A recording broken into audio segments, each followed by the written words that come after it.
माझी लाडकी बहीण योजनेतील लाडक्या बहिणींना एकूण 3 हप्ते म्हणजेच 4,500 रुपये मिळणार आहेत। त्यातील नोव्हेंबर महिन्याचा लाभ पुढील आठवड्यात जमा होण्याची शक्यता आहे। शिवाय मकर संक्रांतीपूर्वी डिसेंबर आणि जानेवारीचे असे 2 हप्ते सुद्धा एकत्रित मिळतील, म्हणजेच 3,000 रुपये एकत्रित देण्याचं नियोजन सुरू आहे।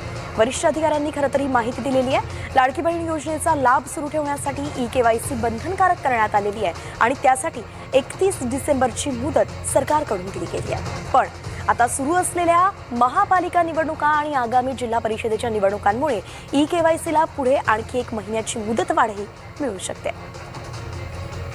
लाडक्या बहिणीला नोव्हेंबर, डिसेंबर आणि जानेवारी असे एक रकमी 4,500 रुपये मिळणार आहेत का? तर नोव्हेंबरचा हप्ता जो मंजूर झाला, ज्याचा GR आलेला आहे, पैसे सुद्धा मंजूर आहेत, तो हप्ता तुम्हाला अगोदर मिळेल। आणि मकर संक्रांत या दिवशी तुम्हाला डिसेंबर आणि जानेवारीचे पैसे तुमच्या खात्यात जमा होतील।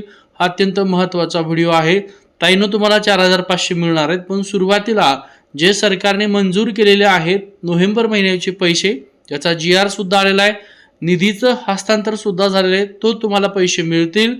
आणि मग डिसेंबर आणि जानेवारीचे असे दोन्ही हप्ते तुम्हाला मकर संक्रांत या दिवसाच्या अगोदर लाडकी बहिणीच्या खात्यात जमा होतील। ज्या महिलांची ई-केवायसी प्रक्रिया अजूनही प्रलंबित आहे, पूर्ण झालेली नाहीये, अशा ताईने लवकरात लवकर आपली ई-केवायसी प्रक्रिया पूर्ण करून घ्यायची। त्यासोबत ज्या महिलांची ई-केवायसी प्रक्रिया झालेली आहे परंतु अजूनही हप्ता आलेला नसेल, तर ताईनो काळजी करू नका। या नोव्हेंबर, डिसेंबर आणि जानेवारीच्या हप्त्यामध्ये तुमचा राहिलेला हप्ता सुद्धा येऊ शकतो। हा व्हिडिओ महत्त्वाचा आहे, सगळ्या बहिणीपर्यंत नक्की शेअर करा।